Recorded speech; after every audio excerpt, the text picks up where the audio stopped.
Boa noite novamente a todos e todas. O tema de hoje, na verdade, é uma provocação, é uma pergunta. Não sei se vocês puderam ver na lista. O tema é: a caridade vale a pena? E foi uma provocação feita a mim diante de um relato que circulou pelas redes sociais, acho que já faz mais de uma semana. E eu lendo esse relato, no final eu vou ler para vocês, eu me senti muito tocada, muito emocionada pelo que acontece, pelo que é narrado no relato. E aí, no decorrer da leitura, eu me emocionando o tempo todo, veio a intuição e o questionamento. A caridade vale a pena? Fazer o bem ao próximo vale a pena? E aí eu fiquei, no final, tirei minha conclusão, e aí a gente pode imaginar que a caridade é difícil de se realizar, porque implica despreendimento de nós mesmos e olhar para o outro. E aí não é fácil porque mexe no nosso egoísmo que temos. Todos nós, em maior ou menor grau, temos o egoísmo ainda. E ele nos impede de olhar para o outro. Ele nos impede de ver aquele outro como nós, de ver a dor dele, de ver o problema dele. Ele nos impede. Porque se a gente estiver bem, o restante, se vire. Muitos têm esse entendimento. E não é bem assim. E aí, diante desse relato que eu achei bem interessante, eu decidi o tema da palestra através dessa pergunta, desse questionamento que veio a mim e que eu trouxe a vocês em forma de palestra. A caridade vale a pena? Vale mesmo a pena, como dizem? Como todas as religiões dizem, como o Espiritismo bem coloca, que é uma máxima que está ali na parede. Esqueci. Fora da caridade não há salvação. É uma máxima, isso, que o Espiritismo coloca o tempo todo. E aí Allan Kardec, no Livro dos Espíritos, peço licença a vocês para dar... Na questão 886 diz: qual é o verdadeiro sentido da palavra caridade, como entendia Jesus? E aí os Espíritos respondem: benevolência para com todos, indulgência para com as imperfeições alheias e perdão das ofensas. E aí o que isso significa? O que é benevolência para com todos? Bondade. Agir com bondade com todos, mesmo que a gente ache que aquele outro não mereça. Mesmo que a gente ache que ele seja tão ruim que não mereça agir com bondade.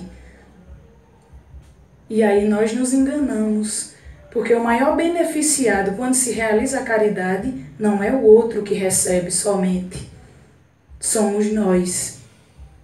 Nós também nos beneficiamos com a caridade que é feita, uma caridade verdadeira. Não aquela que é feita para mostrar, eu vou ajudar fulano de tal, porque eu preciso sair bem na fita. Não vale. Essa não vale. Essa não vai adiantar muito para quem está realizando. E aí, indulgência para com as imperfeições alheias. O que é ser indulgente? É olhar com compaixão para as imperfeições alheias. Porque nós somos falhos também. Se eu olho para o outro sem indulgência, sem ser indulgente, eu vou estar me colocando acima dele, melhor que ele. E não somos. Não somos. Ninguém é melhor que ninguém. Por mais que essa pessoa esteja usufruindo de bens materiais melhores, de condições de vida melhor, de um diploma, de conhecimento a mais. Mas em momento algum eu posso me colocar acima dele como perfeito, porque não somos. Então é preciso olhar com cuidado para a imperfeição dele, porque ele é imperfeito, mas eu também sou. O meu próximo erra, mas eu também erro. O meu próximo tem vícios, tem mazelas morais, mas eu também tenho. E aí, quando a gente se coloca desse jeito, diante do outro, a gente vê que é igual. Por mais que estejamos vivendo em condições de vida diferentes, numa família diferente, numa cidade diferente, somos iguais. Em espírito imperfeito que somos, em constante processo de evolução. E aí, perdão das ofensas, que essa é a parte mais difícil. É perdoar quem nos ofende. É a mais difícil de ser feita. Porque a gente se olha como vítima. Só quem errou foi ele. Mas ele me maltratou de tal forma que a mágoa que eu tenho não me deixa olhar diferente para aquela ofensa e me fazer perdoar. E o perdão não é esquecer, não. Não é esquecer o que ele fez ou o que lhe machuca, não é. É simplesmente aquilo não desenvolver em você nenhum sentimento negativo, nenhuma tristeza, nenhuma dor.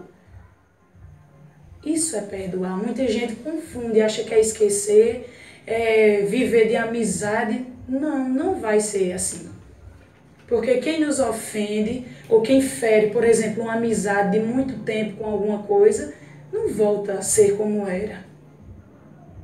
Mas o perdão daquele fato implica o despreendimento.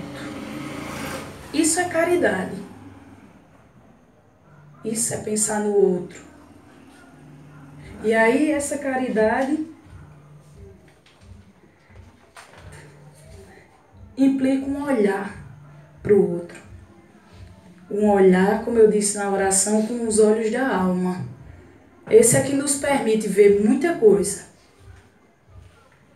Isso é o que nos permite ter empatia pelo outro. E o que é empatia? É sentir o que ele sente. É tentar perceber o que ele está passando. Sem julgamentos, sem atirar pedras. Porque quando a gente vê alguém passando por alguma coisa mas também é muito bom para passar por isso, também deve ter feito alguma coisa para passar por isso. A gente pensa logo assim, ou seja, julgamos. Nosso primeiro passo é julgar. A gente sequer silencia para ouvir. Se silencia da voz, o pensamento fica, também é bem bonzinho. Julga do mesmo jeito. E aí no livro dos Espíritos, na doutrina espírita, a diferença da caridade, né? A caridade material e a caridade moral que existe. A caridade moral é toda aquela doação, toda aquela ajuda que a gente faz através de bens materiais, de roupa, agasalho, alimento, dinheiro. Isso é a caridade moral, material, e tem a caridade moral, que é bem mais complicada de ser feita. Porque ela está ligada com o nosso despreendimento de nós mesmos. É olhar para o outro com compaixão, é respeitar a diferença dele, não importa quem ele seja. Respeitá-lo acima de qualquer coisa, como ser humano. É ter compaixão, é dar um bom dia, é dirigir uma oração àquela pessoa que está passando por um problema de dificuldade, que nos ofendeu. Isso é a caridade moral. Às vezes a gente acha insignificante o que a gente vai fazer diante de... mas não vai fazer diferença nenhuma. Faz diferença. Um sorriso para alguém, dar um sorriso faz uma diferença enorme. Conversar com alguém que às vezes é isolado lá da sociedade, vive à margem. Olhar para o outro, a caridade moral implica olhar para o outro sem nenhum julgamento. E é bem complicado isso. porque a gente ainda é muito preso a nós mesmos. A gente olha somente o nosso umbigo. E uma das chagas que mais impede a gente de realizar a caridade é o egoísmo. E depois dele vem o orgulho, eu ajudar fulano, vou nada, a vaidade, quer se engrandecer das coisas que tem, se mostrar pelas coisas que tem, se achar melhor pelas coisas que tem. Não somos de jeito nenhum.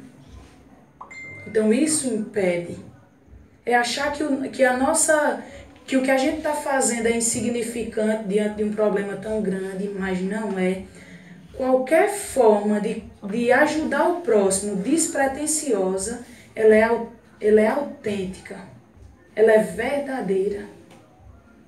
Quando a gente não tem pretensão nenhuma que vai ajudar só por ajudar, pelo simples fato de ajudar o outro, ela é verdadeira. Quando não, quando a gente vai com algum pensamento de algo em troca, seja o que for, ela não é verdadeira, não é autêntica, não é de coração limpo e aberto, não. E aí, diante dos estudos para essa palestra, me veio à mente algumas pessoas que se dedicaram enquanto ser encarnado, mas que com certeza desencarnado continua o trabalho de caridade. Me veio à mente algumas, assim, diria que pessoas que se destacaram na caridade, em fazer a caridade. Que aí a gente pode ficar olhando, eu chego a um estágio desse nunca. Mas é para a gente pensar que a caridade é possível. Ela é possível. Onde a gente tiver, com quem precisar, ela é possível. E aí eu destaquei alguns, como Allan Kardec, que prestou um serviço extremamente importante para o Espiritismo. A gente só conhece o Espiritismo hoje pelo trabalho de pesquisa, de estudo, de escrita que ele teve lá na França há não sei quantos anos atrás. A gente só consegue seguir a doutrina por conta dele. Tivemos que aumentou o espiritual dessa casa, Bezerra de Menezes, que foi um médico que dedicou-se o tempo inteiro a fazer a caridade aos pobres. Tivemos Chico Xavier, que é um ícone, né, do espiritismo, que dedicou-se a vida dele inteira a fazer o bem, a ajudar. Da forma que ele podia, da forma que ele conseguia, com a mediunidade brilhante que ele tinha, ajudou milhares e milhares de pessoas. Temos um encarnado, que é Divaldo Pereira Franco, que desenvolve um trabalho maravilhoso na Bahia. Um trabalho com orfanato, com asilo, adotou mais de 300 pessoas, jovens, crianças. Então, todos... 3 mil crianças. Mais de 3 mil crianças ele adotou. Teve a guarda como pai dessas pessoas. Temos ainda, que não é espírita, que não é do segmento espírita, mas que deu uma contribuição muito grande, a Madre Teresa de Calcutá, Martin Luther King, que foi um pastor americano negro que lutou contra a segregação, contra a divisão de negros e brancos nos Estados Unidos. Então, todas essas pessoas, da forma como podia, e o que estava na encadernação delas para ser realizado, realizaram. Aqui na nossa comunidade, na nossa cidade, a mãe de Heriberto, Dona Alice, prestou um serviço que não dá nem para calcular, nem medir o tamanho, a importância. Toinha, Zé Burrega, Zuca, todas essas pessoas, cada um no que pode, cada um no que foi destinado a ser feito, mas que fez, e fez alguma coisa. É possível fazer. Se na frente da sua casa está precisando de uma árvore, plante essa árvore, é uma caridade ao planeta. Tem um animal passando ali, um cachorro já morrendo com fome, quer dar comida, dê comida a ele. Isso é caridade. Caridade não só é você pegar, uma pessoa está precisando de R$1.000, você ir lá e dar a ela, não. Não só é isso, não. E uma não impede a outra. Ah, eu já dei minha ajuda, eu já dei 1 quilo de alimento, por esse mês tá bom. Não, não tá. Por esse dia tá bom. Por agora tá bom. Amanhã, se aparecer outro, que possa ser feito. Isso é a caridade verdadeira, aquela que Jesus ensinou. E que ele foi em busca de leprosos, de pessoas famintas, de mulheres excluídas. Aí você poderia dizer, mas Jesus era um ser perfeito. Jesus era todo amor e bondade. Mas a gente não vai começar sendo perfeito agora. Não. A caminhada é longa. O trabalho é longo. A escada, batente a batente, é longa. O importante é começar. O importante é realizar. E aí, eu acho que o tempo está quase chegando. Eu vou ler o relato, eu peço licença a vocês. É um relato bem interessante. É de um médico que ele é de Campina Grande. Eu descobri ontem que era de Campina Grande. E ele postou uma foto com a paciente dele. Essa foto percorreu as redes sociais todinha. E aí ele está no hospital de câncer, ele está fazendo residência desde fevereiro no hospital de câncer de Barretos. E ele teve um encontro com essa paciente dele e ele a chamou de Deus. Ele cheio de saudade de casa, cheio de uma semana dura de trabalho, dando diagnósticos complicados a pessoas com câncer. Ele encontra essa pessoa no consultório dele. E aí peço licença. Está publicado, então eu só trouxe porque vale a pena, gente. Coisas boas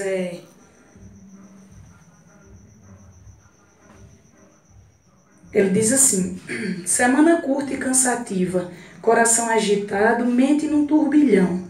Deus hoje resolveu me visitar. Ele tinha um corpo franzino, rosto marcado pelo sol, mãos com sutil aspereza de quem trabalhou pesado a vida toda, e um cheiro de lavanda misturado com cinzas de um fogão de lenha. Ele falava de um jeito bonito e simples, arrastado e vindo lá do Goiás. Vestia a melhor roupa que tinha, colorida, bem cuidada, mas respingada da sopa, que serviram antes da consulta. O sapato de algodão listrado não combinava com a blusa florida. Mas ele era Deus e podia tudo. Seus olhos fugiam dos meus. Como podia Deus se fazer pequeno assim? Logo lembrei que ele sabe muito bem fazer isso. Parecia envergonhado, ansioso pela notícia, infelizmente não tão boa. Estava cansado da viagem, da sala de espera lotada e de ano de lutas contra o câncer. Diante da grandeza à minha frente, aumentei minha pequenez para que pudesse caber na menor brecha que ousei adentrar naquela vida. A doença mudou, progrediu e voltou a judiar. Aquele remédio que tanto cansava e nauseava aqueles poucos quilos tão frágeis, se faria necessário mais uma vez. Mas, doutor, não diga isso. Seu rosto se entristeceu. E quanto me doeu ver Deus sendo gente ali diante de mim. Dona Socorro, não fique triste, o doutor aqui tem coração mole e pode chorar. Ela olhou para mim e pude ver o brilho dos olhos sábios dizendo, vou chorar em casa para o senhor não olhar. Como aquilo me engrandecia, como pôde Deus me visitar assim? Ali acabou meu cansaço, ali só coube emoção.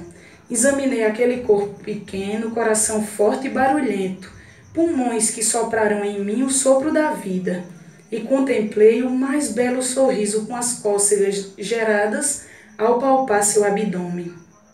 Pensava comigo o quanto eu queria com minha mão retirar cada um daqueles tumores, e ao mesmo tempo me emocionava porque com aquela visita Deus retirava cada um dos meus não físicos.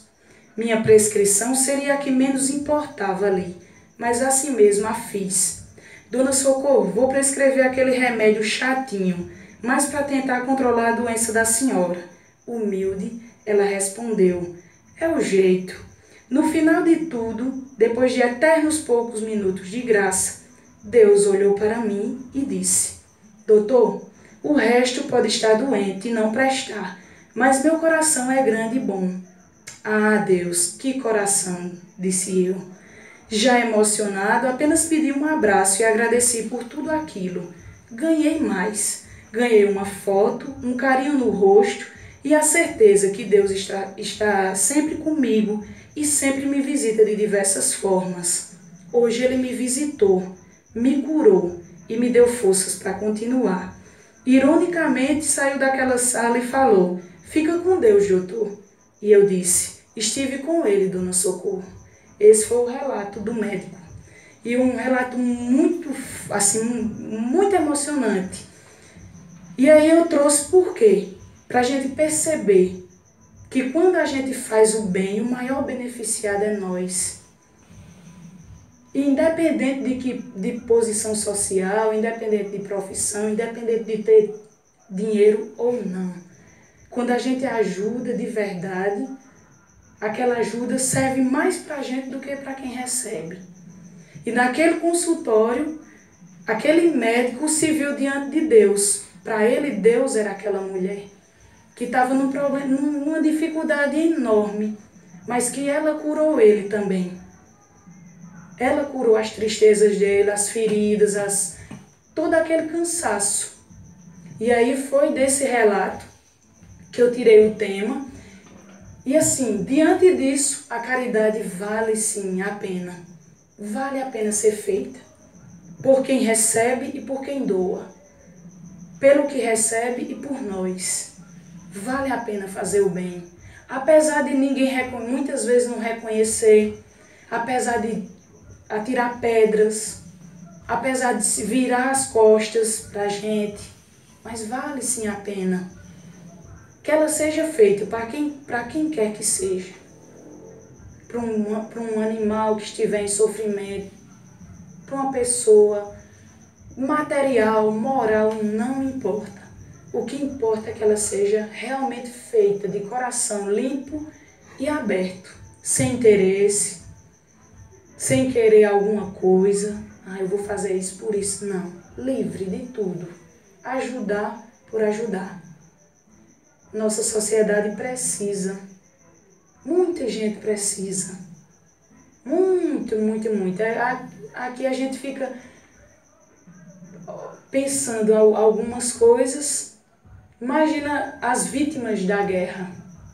Crianças que são dilaceradas todos os dias, perdem pai, não tem para onde ir. Os mendigos nesse tempo, que dormem na rua, tanto de frio que não passam. Sempre tem alguém precisando de nós. Sempre. Sempre.